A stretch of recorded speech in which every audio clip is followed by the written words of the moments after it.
করার পরে পেশেন্ট যখন আসলো স্টিলটা নিলাম এবং যে এক্সামিনেশনগুলো আমরা প্রাইমারি যে এক্সামিনেশনগুলো আমরা হাতে যেগুলো করার সেই এক্সামিনেশন আমরা করলাম, ঠিক আছে। এখন সে এক্সামিনেশনগুলো করার পর তো ইন্টারনাল সব সমস্যার কথা জানি, এই জন্য আমি কিছু ব্লাড টেস্ট ঠিক আছে, কিছু সন্দেহ হওয়ার কারণে আমি ব্লাডের কিছু টেস্ট দিচ্ছি, ইউরিনের টেস্ট দিচ্ছি। যেহেতু বুক পেটে ব্যথার কথা ওনারা বলতেছে, এটা আল্ট্রাসাউন্ড দিচ্ছি এবং এটা কিন্তু বুক পেটের মাঝামাঝি জায়গা ব্যাপারটা আমি একটা ইসিজি করতে দিচ্ছি, ঠিক আছে। এবং এটা বুক পেটের মাঝামাঝি ব্যথা অনেক সময় অ্যাসিডিটির কারণে হয়, এই জন্য 3টা ইঞ্জেকশন দেওয়া হয়েছে, ঠিক আছে। একটা হচ্ছে গ্যাস্ট্রিকের জন্য একটা ইঞ্জেকশন দেওয়া হয়েছে এবং একটা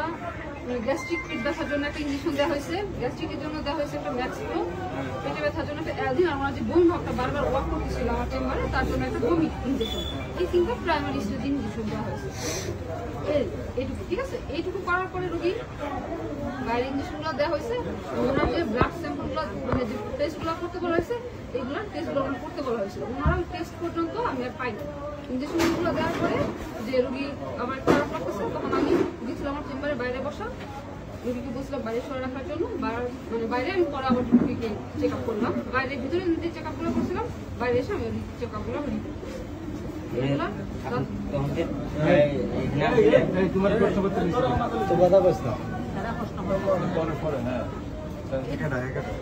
রোগীর সাথে আছেন পরবর্তীতে না এসে দেখছি জানতে হবে এক্সামিনেশন করে আমি ডেট ডিক্লেয়ার করতে হবে। আমি রোগীর প্রেশার এবং যে চোখের মনিটা এবং যে পাস এটা আবার দেখতে হবে, ঠিক আছে। তখন খারাপ মনে হচ্ছে সেটার জন্য আমি বলছি যে যেহেতু ওরা করতে পারতেছে না ইসিজি ডাকবো, ইসিজি করা সম্পূর্ণ আমি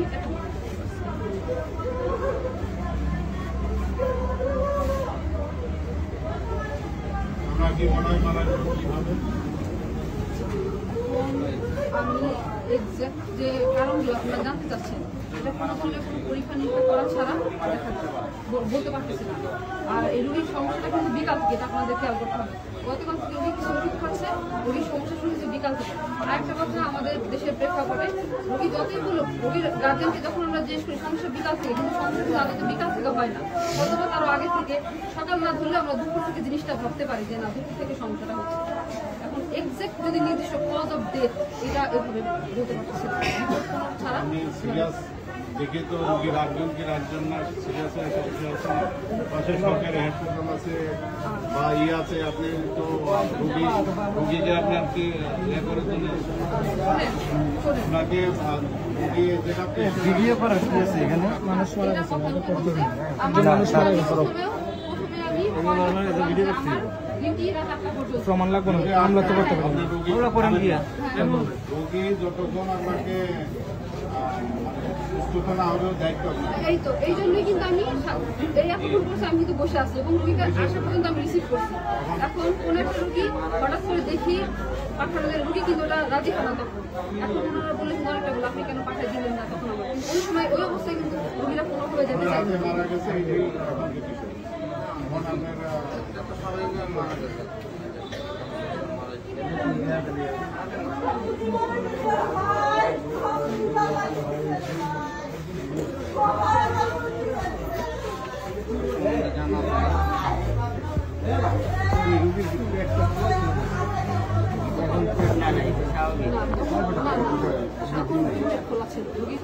নিজে আমার কাছে দেখাইছে ম্যাডাম এখানে ব্যথা এবং পেটটা আমার আগের থেকে শক্ত। আমি রোগীকে জিজ্ঞাসা করছি যে পায়খানা প্রসাব হয়েছে, তখন রোগী বলছে হ্যাঁ পায়খানা প্রসাব হয়েছে।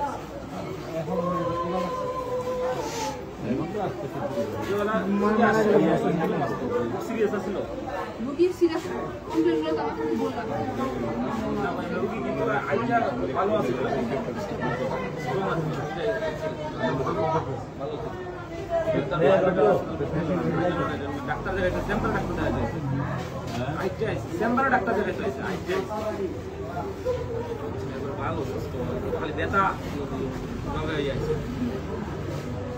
সিরিয়াস বা ভর্তি বেশি বেতন সমাজে হাসপাতাল ভর্তি হয় এরকম ব্যথা আছে মোটামুটি একটা ব্যথা ডাক্তার দেখাইছে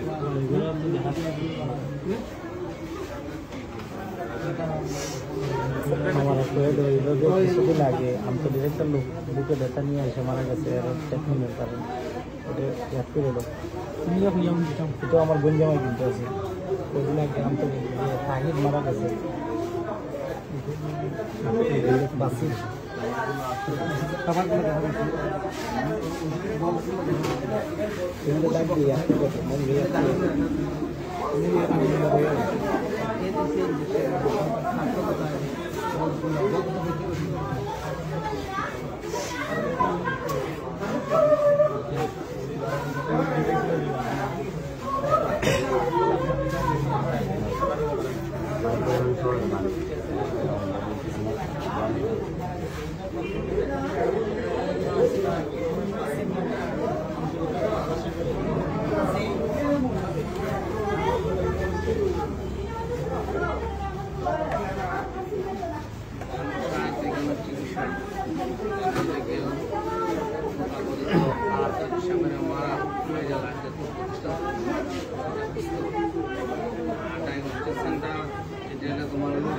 একটা সর্বোচ্চ জায়গা তুমি নিজেও বলো মা আইনটা সুন্দর করে জিজ্ঞেস করে এখন মানুষের যে চিকিৎসার ব্যবস্থার যে সুন্দর পথ নেশে খারাপ ইঞ্জেকশন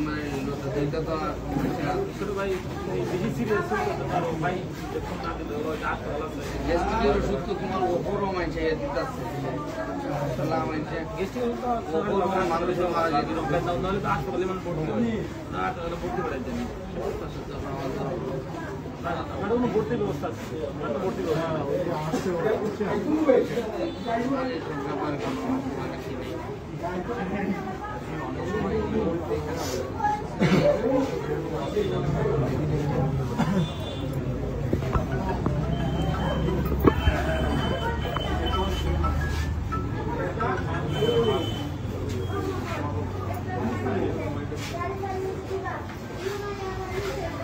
করলে